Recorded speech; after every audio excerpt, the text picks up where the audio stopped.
तो चलिए स्टूडेंट, अब हम चलते हैं अपने 11वें क्वेश्चन पर।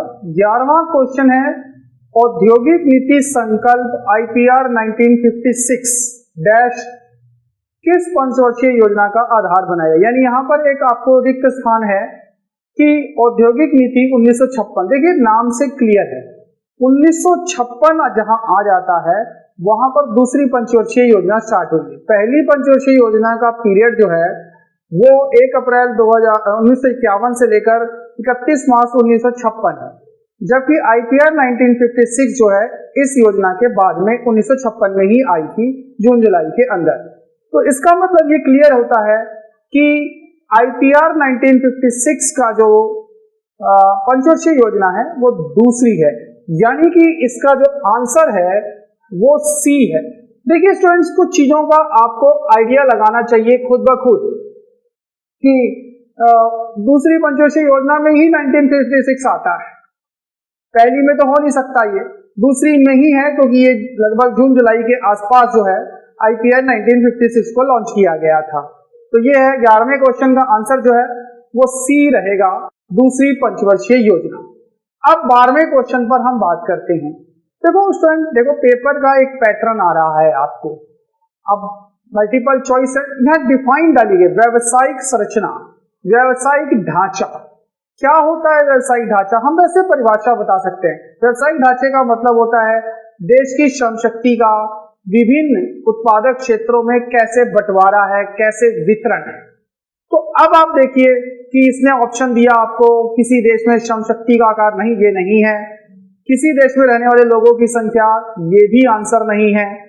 और एक अर्थव्यवस्था के विभिन्न क्षेत्रों के बीच कार्यबल यानी श्रम शक्ति, कार्यबल यानी काम करने वाले लोगों की शक्ति की बात ही हो रही है, काम करने लोग कितने हैं और किन क्षेत्रों में लगे। चौथा भी नहीं हो सकता, विभिन्न व्यवसायों में प्रकृति का जो हिस्सा है उसकी बात की जा रही है, जो बंटवारा है उसकी बात की जा रही है, वो भी नहीं है। मेन जो इसका आंसर है वो सी, ये डिफाइन ही है कि व्यावसायिक संरचना दर्शाती है कि एक अर्थव्यवस्था के विभिन्न क्षेत्रों में कितने कार्यबल, कितने लोगों का कहां कहां बंटवारा है, ये इस बात को बताती है। तो 12वें क्वेश्चन का जो ऑप्शन है वो सी है।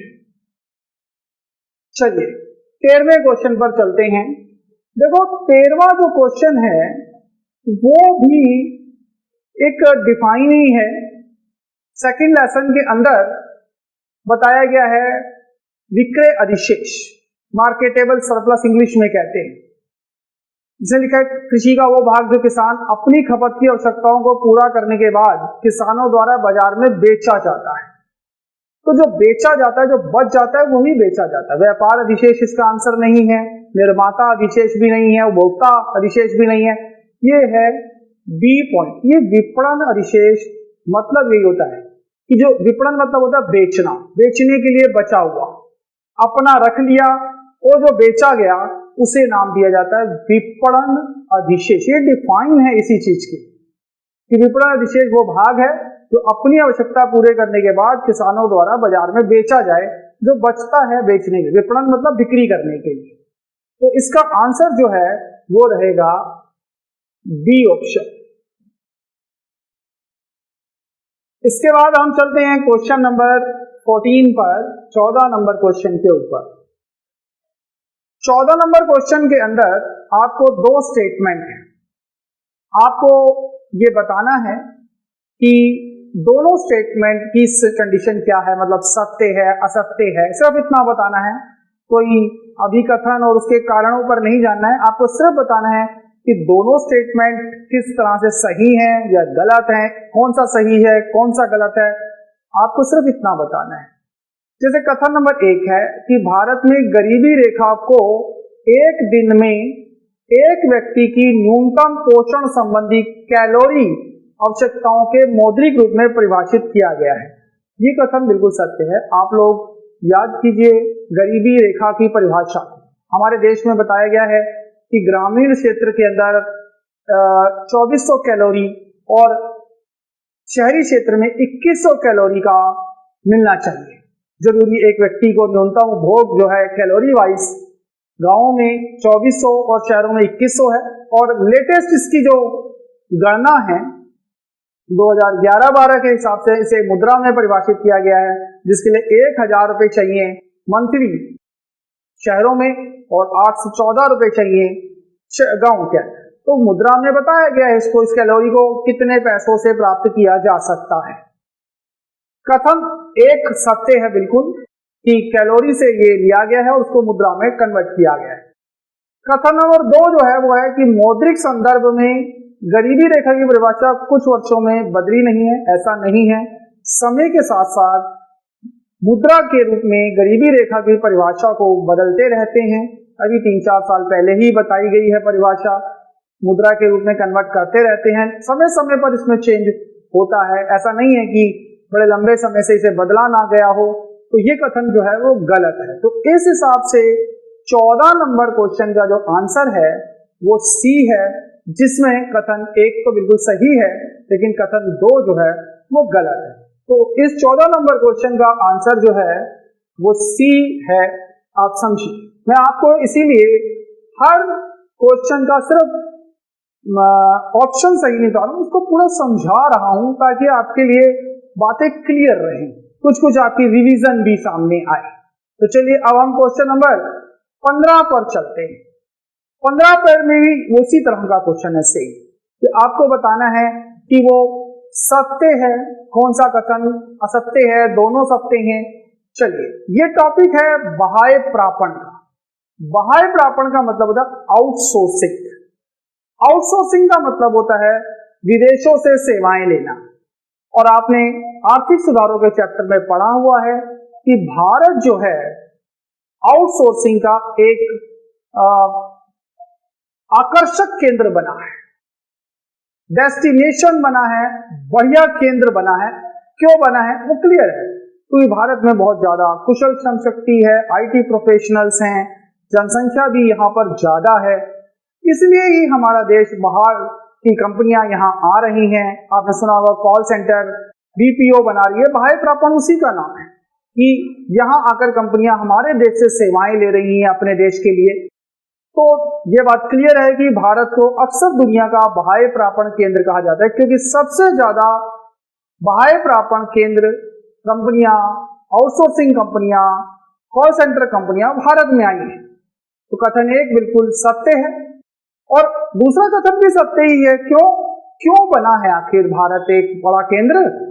क्योंकि हमारे देश में कुशल जनशक्ति बहुत बड़ी मात्रा में, आप जानते हैं हमारे देश की पॉपुलेशन बहुत है, पढ़ी लिखी भी बहुत सारी है और उनमें से बहुत सारे कंप्यूटर का ज्ञान भी रखते हैं। कॉल सेंटर के लिए चाहिए ही होता है, तो कुशल श्रम शक्ति भी भारत के अंदर बहुत है, इसीलिए उनको लगा कि भारत में आना बेटर रहेगा। तो इस हिसाब से 15वें क्वेश्चन का ऑप्शन जो है वो ए है, दोनों ही कथन सत्य। मैंने आपको बाह्य प्रापण का मीनिंग भी समझाया यहाँ पर। चलिए अब चलते हैं क्वेश्चन नंबर 16 पर। क्वेश्चन नंबर 16 में लिखा है 1960 में हरित क्रांति के आगमन से पहले भारत खाद्यान्न की आपूर्ति के लिए मुख्य रूप से निर्भर था किस देश पर? आपको बताना चाहेंगे हम। हरित क्रांति 1967 में आई, 66 से इसकी प्रोसेस स्टार्ट हुई। क्यों लानी पड़ी हरित क्रांति? क्योंकि भारत को बड़ी मात्रा में, कारण समझिए हरित क्रांति का ये था कि भारत को बड़ी मात्रा में खाद्यान्न, गेहूं, चावल, भारत एक कृषि प्रधान देश है, लेकिन गेहूं चावल तक भारत को विदेशों से आयात करने पड़ रहे थे। तो इसलिए कहा जाता है कि भारत खाद्यान्न के लिए दूसरों पर निर्भर था। किस देश पर निर्भर था? तो उसका आंसर है अमेरिका पर। सबसे ज्यादा भारत जो है अमेरिका के साथ वस्तुएं ले रहा था, खाद्यान्न पदार्थ ले रहा था। तो 16वें क्वेश्चन का जो आंसर है वो ए ऑप्शन है। तो अब चलते हैं आगे 17वें क्वेश्चन के ऊपर। 17वें क्वेश्चन के अंदर आपको कॉलम दिए हैं। देखो स्टूडेंट्स को एक कंफ्यूजन रहती है, कई बार स्टूडेंट इसके कॉलम सही गलत करने में लगते हैं। आपको ये नहीं बताना है, आपको बताना है कौन सा ऑप्शन सही है। मतलब कॉलम ए और कॉलम 2 में जो स्टेटमेंट सामने दी हुई है उनमें से कौन सी स्टेटमेंट सही है। कॉलम मैच नहीं कराने, आपको याद रखिए, आपको सिर्फ कॉलम कौन सा सामने आने का सही है ये बताना है। जैसे कॉलम 1 है वस्तुओं और सेवाओं का निर्यात, तो दूसरे कॉलम में लिखा है वस्तुओं के आयात पर निर्यात, तो बिल्कुल गलत है, कोई लेना देना नहीं, वो बात निर्यात की कर रहा है, ये कह रहा है आयात निर्यात से अधिक, तो इसका आपस में कोई कनेक्शन ही नहीं है। व्यापार अधिशेष, व्यापार अधिशेष क्या होता है? व्यापार अधिशेष में वस्तुओं का आयात ज्यादा होता है और निर्यात ज्यादा होता है ऐसे। अब यहां लिखा है अदृश्य मदों का, तो ये भी गलत है, बिल्कुल गलत है ये। सी जो है वो है शेष विश्व को चालू हस्तांतरण। शेष विश्व को चालू हस्तांतरण मतलब दूसरे देशों को जो हस्तांतरण होने हैं उनकी बात की जा रही है, एक पक्षीय। और यहाँ लिखा है भुगतान संतुलन में धनात्मक, इसका आपस में कोई कनेक्शन नहीं है, याद रखें। लेकिन जो डी पॉइंट है पोर्टफोलियो निवेश, पत्राधार निवेश कहते हैं इसको हम, वो क्या होता है? शेयर बॉन्ड्स में जो विदेशी निवेशक पैसा लगाते हैं, और यही लिखा है चौथा सामने, विदेशी संस्थागत निवेशक। विदेशी संस्थागत निवेशक मतलब FIIs, जो पोर्टफोलियो निवेश करते हैं, शेयर बॉन्ड्स में निवेश करते हैं, उनको कहते हैं FII, विदेशी संस्थागत निवेशक। तो इसका आंसर जो है डी है, बाकी तीन का तो आपस में कोई कनेक्शन ही नहीं, तो इसका आंसर है डी।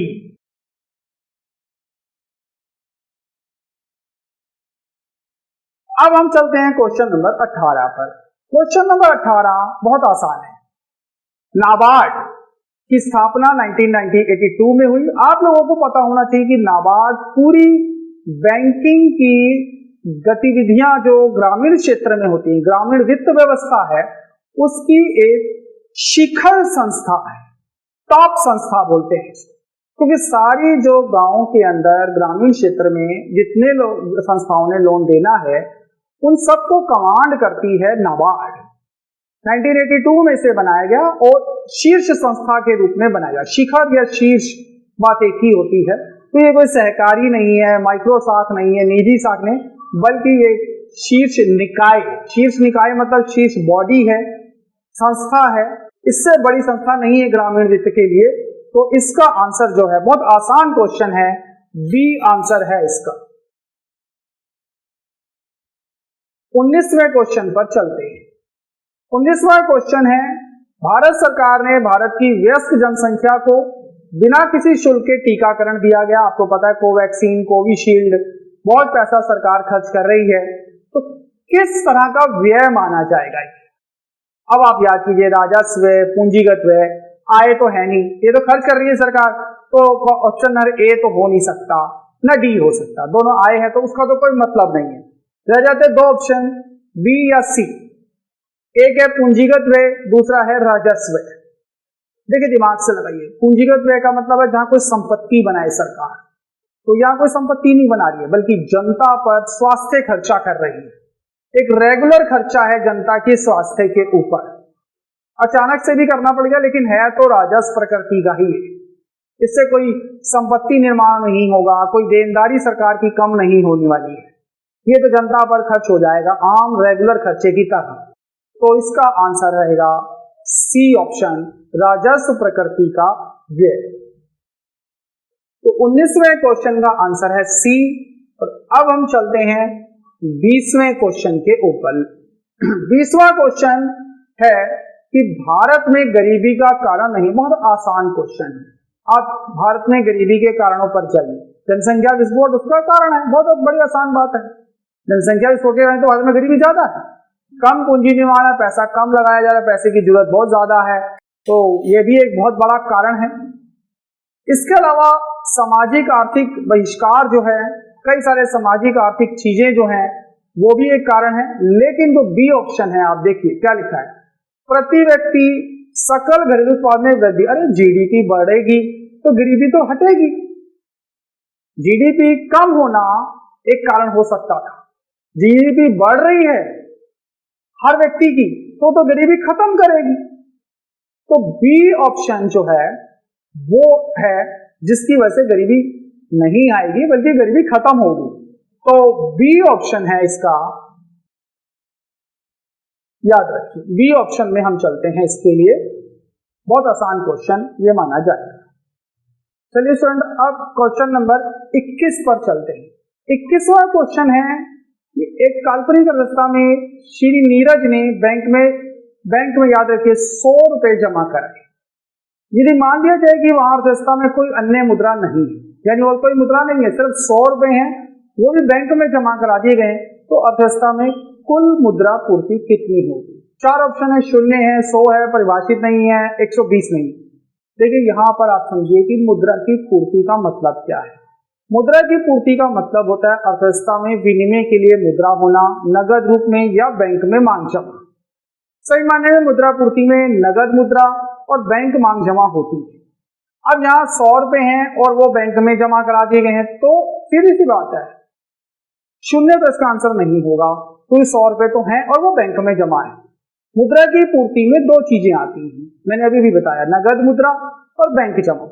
वो 100 रुपए नगद मुद्रा नहीं है तो बैंक में जमा तो है। अब ये जैसे ऑप्शन सी है, परिभाषित नहीं, बिल्कुल परिभाषित है, 100 रुपए हैं और वो बैंक में जमा है। 120 का तो कोई मतलब बनता नहीं है, 100 ही रुपए हैं और वो बैंक जमा है।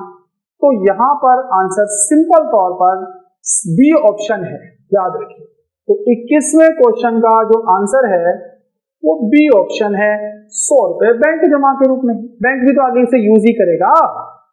याद रखिए मुद्रा की पूर्ति का मतलब होता है जो अर्थव्यवस्था में पैसा है, चाहे वो कैश में है या बैंक में, तो बैंक में जमा कराए नीरज ने, उसी के नाम से है, तो वो मुद्रा की पूर्ति का हिस्सा है और कोई मुद्रा है नहीं, तो 100 रुपए ही इसका आंसर रहेगा। तो ये है 21वां क्वेश्चन। अब चलते हैं 22वें क्वेश्चन पर। इसमें क्वेश्चन ये है कि भारत में शिशु मृत्यु दर गिरी है। बिल्कुल बात है, ये गिरी है। आजादी के बाद भारत में शिशु मृत्यु दर में गिरावट आई है। आपको पहचानना है कि इनमें से कौन सा कारण नहीं है। तो चलिए पॉइंट्स लीजिए, क्या लिखा है। पिछले कुछ वर्षों में स्वास्थ्य सुविधाओं में विस्तार हुआ है, बिल्कुल हुआ। स्वास्थ्य विधाओं में सुधार होना, व्यवस्थाओं में सुधार होने से ही तो शिशु मृत्यु दर कम हुई है, तो ये ऑप्शन तो सही है। दूसरा, पिछले कुछ वर्षों में शैक्षिक मानकों में सुधार हुआ, शिक्षा का स्तर सुधरा। देखो शिक्षा का स्तर सुधरने से भी कहीं ना कहीं शिशुओं को पालन पोषण में सुधार आया है, तो ये तो एक कारण है, समझ आई कि नहीं। तो पहला भी एक कारण है, स्वास्थ्य अच्छा हुआ है, शिक्षा अच्छी हुई है, ये भी एक कारण है। और डी, वर्षों में तकनीकी सुधार भी हुआ है, पिछले वर्षों में तकनीकी सुधार भी हुआ है, विस्तार तकनीकी अच्छी हुई है, शिशु मृत्यु दर को रोकने में इससे मदद मिली है। लेकिन जो सी ऑप्शन है, जरा आप खुद ही पहचान सकते हैं, जनरल बात है। क्या लिखा है, पिछले कुछ वर्षों में देश की जनसंख्या के जीवन स्तर में गिरावट कहाँ आई है। पिछले कुछ वर्षों से तो हमारी देश की जनसंख्या का जीवन स्तर अच्छा हुआ है, अच्छा खाना पीना हुआ है, महिलाओं का भी स्वास्थ्य अच्छा हुआ है, तभी तो शिशु मृत्यु दर कम हुई है। तो सीधी सी बात है, 22वें क्वेश्चन का जो आंसर है वो सी है कि जनसंख्या का जीवन स्तर गिरा नहीं है, अच्छा हुआ है, बल्कि 3 पॉइंट तो बिल्कुल कारण है और सी जो है वो कारण नहीं होगा। तो 22वें का जो आंसर है वो सी ऑप्शन है। उसके बाद चलते हैं 23वें क्वेश्चन के ऊपर। 23वां क्वेश्चन है कि 2 स्टेटमेंट इसमें दिए गए हैं, आपको बताने हैं कि कौन सा सत्य है कौन सा सत्य है, दोनों सत्य हैं या नहीं है। इसी तरह पीछे का हमने एक क्वेश्चन किया, सहायकी मतलब सब्सिडी किसी राष्ट्र के वित्तीय स्वास्थ्य पर कोई बोझ नहीं डालती। आप लोगों ने एक विषय में पढ़ा कि भारत सरकार किसानों को बहुत सब्सिडी देती है और वो एक बोझ है। ठीक है, बोझ सहना पड़ता है, लेकिन बोझ तो है। और ये कह रहा है कि सहायकी किसी राष्ट्र के वित्तीय स्वास्थ्य पर कोई बोझ नहीं डालती, सरकार पर बहुत बड़ा बोझ तो इसी सब्सिडी का है, याद रखिए, लेकिन सरकार देती है, तो ये बोझ है। इसका मतलब ये पहला कथन असत्य है। पहला कथन बिल्कुल गलत है कि ये वित्तीय स्वास्थ्य पर बोझ नहीं। देखिए सब्सिडी देश की वित्तीय व्यवस्था पर एक खतरा है, एक बोझ माना जाता है, सरकार के घाटे का एक बहुत बड़ा कारण है सहायकी। तो ये पॉइंट तो गलत है। दूसरा पॉइंट है, सहायकी को पूर्ण रूप से हटाना आय के समान वितरण के उद्देश्य का उल्लंघन हो सकता है। ये पॉइंट सही है। आपका मतलब क्या है, कई बार सहायकी के बारे में स्टेटमेंट दी जाती है कि आपने ऊपर कहा कि बोझ है, तो सहायकी अगर हटा देंगे तो समानता कैसे लाएंगे। गरीब लोगों को तो सहायता देती है सरकार, सब्सिडी देती है ताकि वो अपना जीवन स्तर अच्छा करें। गरीब किसानों को सस्ता आगते देती है ताकि वो उत्पादन कर सके, समानता लाने के लिए तो करती है। तो ये है ये स्टेटमेंट बिल्कुल सही है। इस सहायकी को अगर पूरी तरह से हटा दिया गया तो समानता का उल्लंघन हो जाएगा, समानता का उद्देश्य प्राप्त नहीं हो पाएगा। तो इस हिसाब से ऑप्शन नंबर डी सही है, क्योंकि कथन 2 तो सही है लेकिन कथन 1 जो है वो बिल्कुल गलत है। तो 23वें का आंसर जो है वो डी है। अब चलते हैं 24वें क्वेश्चन के ऊपर। 24वां क्वेश्चन है कि भारत की स्वतंत्रता से पहले कृषि में गतिहीनता का मुख्य कारण क्या था। गतिहीनता के कारण, कृषि गतिहीनता के कारण याद कीजिए पहले चैप्टर में पहला पॉइंट ही होता है भूमि वित्त व्यवस्था, भूमि बंदोबस्त व्यवस्था, जमींदारी व्यवस्था। ये प्रौद्योगिकी में निवेश ये कोई कारण नहीं है। कृषि सुविधाओं में निवेश, अगर ये प्रौद्योगिकी में निवेश हो रहा था या कृषि सुविधाओं में निवेश हो रहा था या उन्नत आधारित संरचना थी, ये तो कृषि का विकास करने वाले कारक हैं। कृषि की तकनीक या सुविधाओं या संरचना में अगर पैसा लगेगा तो कृषि की गतिहीनता टूटेगी। लेकिन स्वतंत्रता से पहले भारत में जो कृषि के अंदर गतिहीनता थी उसका बड़ा कारण है भूमि बंदोबस्त व्यवस्था, जमींदारी प्रथा, जिसमें किसानों पर जमींदार बहुत ज्यादा कर लगाते थे। तो 24वें का आंसर जो है वो डी ऑप्शन है। चलते हैं 25वें क्वेश्चन के ऊपर। 25वें क्वेश्चन के ऊपर थोड़ा आपको दिमाग लगाने हैं अब, क्योंकि इसमें आता है अभिकथन और कारण। कि एक कथन है, क्या दूसरा उसका कारण है, क्या वो सही है या नहीं है। ये क्वेश्चंस थोड़े आपको परेशानी देते हैं। इन क्वेश्चनों को समझने के लिए दिमाग को थोड़ा ज्यादा यूज करना पड़ता है, गहराई को पकड़ना पड़ता है। याद रखिए, जैसे अभिकथन है, पहला ए जो उसका ऑप्शन है वो ये है कि एक विदेशी कंपनी द्वारा भारत की कंपनी का अधिग्रहण किया गया है। मतलब ये कि एक ऑस्ट्रेलिया की कंपनी है जिसने भारतीय कंपनी को खरीद लिया है, तो भुगतान संतुलन के खाते के क्रेडिट पक्ष में दर्ज होगा। इसका मतलब क्या है, पहले आप समझिए कि बाहर की एक कंपनी है ऑस्ट्रेलिया की, उसने भारत की कंपनी को अगर खरीदा है तो वो हमें पैसा देगी। भुगतान शेष में जहां भी पैसा प्राप्त होता है देश को, अभी पीछे हमने क्वेश्चनों में पढ़ा था, जहां भी पैसा आएगा वो क्रेडिट है। उन्होंने हमारी कंपनी खरीदी है, पैसा हमें दिया होगा, पक्की बात है। हमारी कंपनी खरीदी है तो हमारे देश में आकर उसका अधिग्रहण मतलब होता है उसको कैप्चर किया है, अपने अंडर में लिया है, तो पैसा तो दिया होगा। तो पैसा दिया है इसका मतलब है कि ऑस्ट्रेलिया की कंपनी से भारत की कंपनी को पैसा मिला है, तो ये एक क्रेडिट साइड है। ये बात सही है, तो पहला पॉइंट तो सही है, ये बात तो क्लियर है। कारण उसका क्या है, यह घरेलू अर्थव्यवस्था में विदेशी मुद्रा का बहिर्प्रवाह से संबंधित है। बिल्कुल गलत है। इसमें अभी भी आपने पढ़ा कि क्रेडिट पक्ष है, मैंने बोला सही है, यानी पैसा आया है। और ये कह रहा है कि घरेलू अर्थव्यवस्था से विदेशी मुद्रा का बाह्य प्रवाह मतलब आउटफ्लो, पैसे जा रहे हैं, पैसा जा रहा है, पैसा तो आ रहा है, उसने हमारी कंपनी खरीदी, हमें पैसा दिया है, क्रेडिट पक्ष है, वो सही है। तो नीचे वाला पॉइंट तो बिल्कुल गलत है। बाह्य प्रवाह का मतलब होता है आउटफ्लो होना, पैसा आउटफ्लो थोड़ी ना हुआ है, पैसा तो इनफ्लो हुआ है, आया है, क्रेडिट हुआ है, डेबिट थोड़ी ना हुआ है। तो इस हिसाब से ऑप्शन नंबर सी आएगा इसका। पहला का कारण दूसरा है ही नहीं, ये बात, और दोनों गलत नहीं है, एक गलत है और एक सही है। पहला वाला पॉइंट तो सही है, दूसरे वाला गलत है, तो सी ऑप्शन रहेगा। 25वें के लिए ऑप्शन नंबर सी रहेगा। तो 26वें के लिए अब हम चलते हैं आगे। 26वां जो क्वेश्चन है वो थोड़ा एक न्यूमेरिकल वे में आपको क्लियर करना पड़ेगा। देखिए 26वें क्वेश्चन में इसने कहा कि एक अर्थव्यवस्था में 400 करोड़ रुपए की प्राथमिक जमा राशि से कुल 4000 करोड़ की कीमत का जमा निर्माण होता है, तो इस स्थिति में आरक्षित आवश्यकता मूल्य क्या होगा। मैं आपको कहना चाहूंगा, अब इसे सॉल्व करके देखते हैं हम लोग क्वेश्चन नंबर 26 को। ये कहता है कि प्राथमिक जमा जो है वो 400 करोड़ की है, कुल जमा उसके आधार पर बन जाती है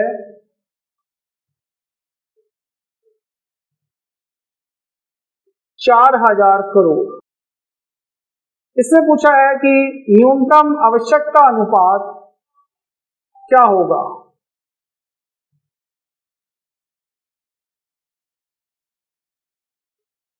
न्यूनतम आवश्यकता अनुपात का यहां मतलब LRR से है।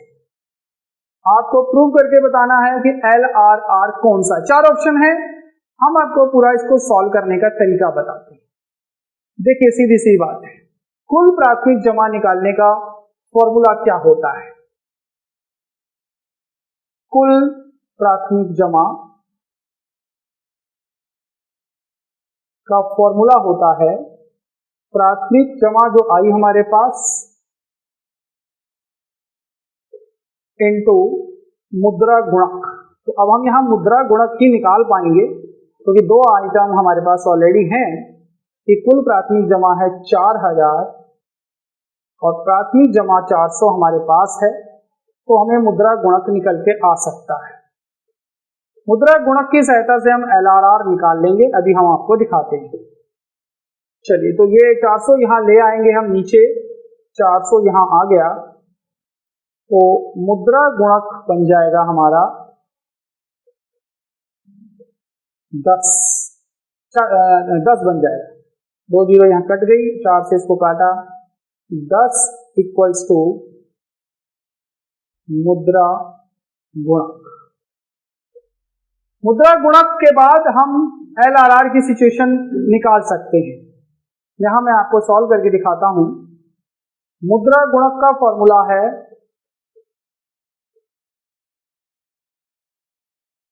1/LRR। मुद्रा गुणक है 10/LRR,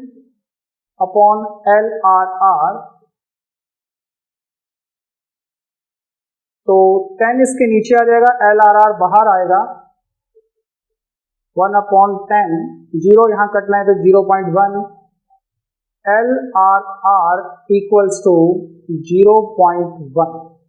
तो इसमें ऑप्शन नंबर सी जो है 0.1 है। आप देख रहे हो, हमने इसे पूरा सॉल्व करके दिखाया है 0.1। तो इस 26वें का जो ऑप्शन है वो है सी 0.1। तो देखिए स्टूडेंट 27वें क्वेश्चन पर चलते हैं। ये भी एक अभिकथन और कारण वाला क्वेश्चन है। जैसे इसका अभिकथन है कि प्रमुख नीतिगत पहल भूमि सुधार किए गए, हरित क्रांति की गई, भारत में खाद्यान्न उत्पादन में आत्मनिर्भर बनने में मदद। बिल्कुल सही बात है। भारत सरकार ने जो हरित क्रांति करी, भूमि सुधार कार्यक्रम लागू किए, उससे देश में खाद्यान्न उत्पादन बढ़ा और भारत खाद्यान्न में आत्मनिर्भर बना। ये आपने हरित क्रांति की सफलताओं में पढ़ा है। याद रखिए, हरित क्रांति की सफलता ही क्या थी कि भारत खाद्यान्न के उत्पादन में आत्मनिर्भर बना। तो एक बात तो क्लियर है कि पहला कथन तो सत्य है। दूसरा कथन जो कारण है उसका, हरित क्रांति के बाद कृषि पर निर्भर लोगों के अनुपात में उम्मीद के मुताबिक गिरावट नहीं आई। ये बात भी सत्य है। ये बात सत्य तो है कि हरित क्रांति हुई, उत्पादन खूब बढ़ा। माना जाता है कि लोग फिर दूसरी तरह जब जाते हैं, ऐसा हमारी इंडिया में नहीं होया, क्योंकि भारत में, मैं आपको रीजन बताना चाहूंगा, आपको ये पॉइंट भी है कि भारत में कृषि का उत्पादन बढ़ने के बावजूद उद्योगों का ज्यादा विकास नहीं था, सेवा क्षेत्र का विकास नहीं था। इसलिए हमारे देश की जो निर्भर लोगों की संख्या, यानी कि काम करने वाले लोग हैं, वो उद्योगों की तरफ गए नहीं, सेवाओं की तरफ गए, वो कृषि में ही लगे रहे, क्योंकि औद्योगिक क्षेत्र में पिछड़ापन था, सेवा क्षेत्र पिछड़ा हुआ था, तो उधर गए नहीं। लेकिन इसका पहले वाले पॉइंट से कोई लेना देना नहीं है। खाद्यान्न उत्पादन में आत्मनिर्भर बने और दूसरा लोगों का निर्भर अनुपात गिरावट नहीं है, मतलब पॉइंट तो दोनों सही है। अब तो यहाँ थोड़ा कंफ्यूज होता है कि दोनों सही है, उसी का कारण नहीं है वो तो सिर्फ एक पॉइंट अलग है कि हाँ भाई खाद्यान्न में आत्मनिर्भर बने, वो सही है, लेकिन निर्भर लोगों का अनुपात कम नहीं हुआ, बात ये भी सही है, लेकिन आपस में दोनों का कनेक्शन नहीं। तो 27वें का आंसर जो है वो बी है, ए नहीं। तो इनके दिमाग में आता है कि ए नहीं है, क्योंकि दूसरे अभिकथन और कारण का आपस में कनेक्शन नहीं है। कथन दोनों सही है लेकिन दोनों का कनेक्शन नहीं है, तो इसका आंसर जो है वो बी है। और अब चलते हैं हम 28वें क्वेश्चन के ऊपर, जिसमें से हमें एक गलत कथन को पहचानना है। ये जो पॉइंट्स दिए गए हैं ये कृषि विविधीकरण के हैं। कृषि विविधीकरण का पॉइंट मैं आपको थोड़ा समझा देता हूँ। कृषि विविधीकरण के अंदर ये होता है कि कृषि में लोग अन्य गैर कृषि कार्यों में जाते हैं, उनको नई जीविका मिलती है, अलग जीविका मिलती है, उनका कृषि पर जोखिम कम होता है। यही होता है विविधीकरण, कि खेती के अलावा अन्य कृषि गैर कृषि कार्यों से जुड़ना, ताकि उन्हें कोई नया रोजगार प्राप्त हो, साथ साथ खेती पर जोखिम भी कम। अब यहाँ यह स्टेटमेंट है, कृषि क्षेत्र में विविधीकरण ग्रामीण आबादी को धारणीय आजीविका देता है। बिल्कुल सही है, ये तो नया रोजगार, धारणीय रोजगार देता है, बिल्कुल सही है। विविधीकरण में शामिल है फसल पैटर्न में बदलाव करना, कृषि से अन्य संबंधित गतिविधियां और गैर कृषि क्षेत्र के कार्यबल का स्थानांतरण। यही तो चाहता है विविधीकरण, कि लोग कृषि के पैटर्न को बदलें, खाली गेहूं चावल ना उगाएं, फल उगाएं, सब्जियां उगाएं, इस तरह से चले, अन्य गतिविधियां करें, गैर कृषि कामों को करें, वहां पॉपुलेशन जाए, तो ये भी सही है। बी पॉइंट, विविधीकरण ग्रामीण क्षेत्रों में बेरोजगार आबादी के अनुपात को काफी सीमा तक कम कर रही है। भी बिल्कुल सही है, क्योंकि जब लोगों को नया रोजगार मिलेगा तो बेरोजगारी की आबादी तो कम होगी, तो भी बिल्कुल सही है। लेकिन सी पॉइंट जो है वो कहता है नए कृषि क्षेत्र में अगर लोग लगेंगे, निवेश का उद्देश्य जो है ग्रामीण आबादी के लिए वित्तीय जोखिम को बढ़ाना नहीं है, कम करना है। अगर हम गैर कृषि गतिविधियों में लगते हैं, नए कृषि क्षेत्र में पैसा लगाएंगे, तो बल्कि ग्रामीण आबादी का जोखिम कम होगा। क्यों? क्योंकि लोग दूसरे कामों में जाएंगे, वहां से कमाई उल्टा बढ़ेगी, जोखिम कम नहीं होगा, जोखिम जो है ज्यादा नहीं होगा बल्कि कम होगा। विविधीकरण का उद्देश्य ही है ग्रामीण आबादी के जोखिम को कम करना। तो इसका जो सी पॉइंट है वो आंसर है। ये स्टेटमेंट विविधीकरण के संदर्भ में बिल्कुल गलत है। इसके बाद चलते हैं, फिर से एक कथन के रूप में आता है। अभी कथन है मानव पूंजी मनुष्य को अंतिम रूप में एक साधन मान। बिल्कुल सही। मानव पूंजी का उद्देश्य क्या है? इंसान एक साधन है जो उत्पादन करता है, ब्रैकेट में लिखा उत्पादकता में वृद्धि करता है। उत्पादन वृद्धि के लिए तो इंसान मानव पूंजी मानता ही है कि मानव एक साधन है अंतिम रूप में जो उत्पादन बढ़ाएगा। तो ये कथन सत्य है, कोई बुराई नहीं है इसके अंदर, मानता ही है, ये उसकी सोच है। और कारण है शिक्षा और स्वास्थ्य में निवेश के माध्यम से मानव पूंजी निर्माण कम हो जाता है। बिल्कुल गलत लाइन, जिसने भी पढ़ा होगा वो ये है कि शिक्षा और स्वास्थ्य में निवेश करने से मानव पूंजी निर्माण बढ़ता है। तो क्लियरली पहला क्वेश्चन, तो पहला जो स्टेटमेंट अभिकथन है वो तो सही है, लेकिन दूसरा जो है बिल्कुल गलत है। इसलिए और किसी ऑप्शन में जाने की जरूरत ही नहीं समझने के लिए। दूसरी स्टेटमेंट गलत है, पहली स्टेटमेंट सही है, सी ऑप्शन है इसके लिए। तो क्वेश्चन नंबर 30 अब हम चलते हैं इस वीडियो के अंदर। अब हम आपको 30 ही क्वेश्चन बताएंगे और इसमें आपसे पूछा गया कि कौन सा स्टेटमेंट आपस में मैच करता है। यहां भी याद रखिए कॉलम की मैचिंग नहीं करनी है, आपको सिर्फ सही मैच बताना है कौन सा है। जैसे ए है गांधी राष्ट्रीय ग्रामीण रोजगार गारंटी, ये बुनियादी ढांचे की स्थिति है, बिल्कुल गलत है। ये रोजगार गारंटी का नियम है, तो इससे इसका कोई लेना देना नहीं। पोषण अभियान रोजगार में गारंटी देता है, ये भी गलत है, इसका कोई मतलब नहीं है। पोषण अभियान मिड डे मील है, वो चौथा पॉइंट से जुड़ा हुआ है, तो ये आपस में बी मैच नहीं कर रहा है, ए भी मैच नहीं कर रहा है। लेकिन सी जो है राष्ट्रीय सामाजिक सहायता कार्यक्रम, विशिष्ट समूह की मदद करना, बुजुर्ग लोगों की पेंशन देना, यही है राष्ट्रीय सहायता सामाजिक सहायता कार्यक्रम का उद्देश्य है बुजुर्ग लोगों को पेंशन देकर उनकी मदद करना। सी है, डी नहीं हो सकता। अंबेडकर आवास योजना है, वो पोषण वाला सामने पॉइंट लिखा हुआ है, बल्कि डी का आंसर तो जो है वो पहला वाला है। सी एक ऐसा पॉइंट है जो आमने सामने मैच कर रहा है। आपको यहाँ मैचिंग नहीं करनी थी, मैं फिर बता दूं, आपको बताना तो सिर्फ कौन सा ऑप्शन आमने सामने सही है। सी ऑप्शन सही है।